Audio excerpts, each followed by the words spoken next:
नमस्कार दोस्तों, आज जो खुलासा हम आपको बताने जा रहे हैं वो सिर्फ भारत के लिए नहीं बल्कि पूरी दुनिया के लिए चौंकाने वाला है। सिंगापुर के पूर्व विदेश मंत्री जॉर्ज यो ने प्रधानमंत्री नरेंद्र मोदी और डोनाल्ड ट्रंप को लेकर ऐसा बयान दिया है जिसने सबको हिला दिया है। हाँ, सिर्फ 10 सेकंड में जॉर्ज यो ने बता दिया कि ट्रंप ने मोदी को जन्मदिन की शुभकामनाएं क्यों भेजी और असली में मोदी की ताकत क्या है। लेकिन कहानी सिर्फ इतनी नहीं है। इससे पहले राहुल गांधी का एक बयान इस पूरे मामले को और दिलचस्प बना देता है, इसलिए वीडियो को अंत तक जरूर देखिए और अगर आप पहली बार आए हैं तो चैनल को सब्सक्राइब करना मत भूलिए।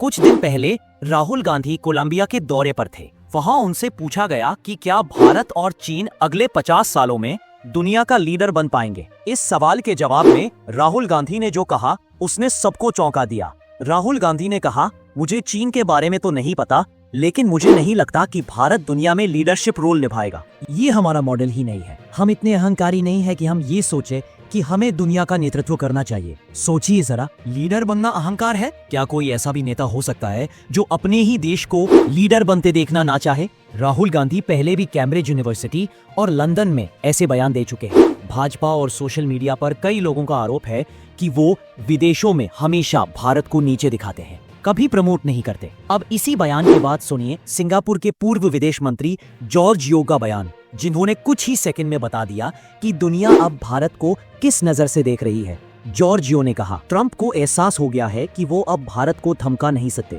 दरअसल डोनाल्ड ट्रंप ने भारत पर दबाव बनाने के लिए पाकिस्तान के आर्मी चीफ असीम मुनीर को व्हाइट हाउस बुलाया। यहीं से उन्होंने खुद को नोबेल पुरस्कार के लिए नॉमिनेट करवाया। इसके बाद उन्होंने भारत पर दबाव बनाया कि रूस से तेल खरीदकर भारत यूक्रेन युद्ध में रूस की मदद कर रहा है। ट्रंप प्रशासन ने भारत पर अतिरिक्त 25% टैरिफ भी लगा दिया।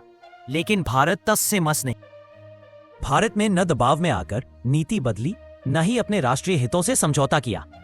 जॉर्जियो ने बताया कि ट्रंप को समझ आ गया कि भारत को धमकाना आसान नहीं है, इसीलिए उन्होंने प्रधानमंत्री मोदी को अचानक जन्मदिन की शुभकामनाएं भेजी ताकि माहौल थोड़ा ठंडा हो सके। और प्रधानमंत्री मोदी ने भी जवाब में कहा, thank you my friend for your kind felicitation. अब ये कोई मामूली बात नहीं थी। जिस ट्रंप प्रशासन ने भारत पर बार बार दबाव बनाया, वही ट्रंप भारत को अब दोस्ताना संदेश भेज रहे हैं।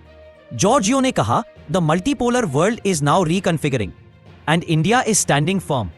यानी अब वो दौर चला गया जब कोई भारत को बुली कर सके।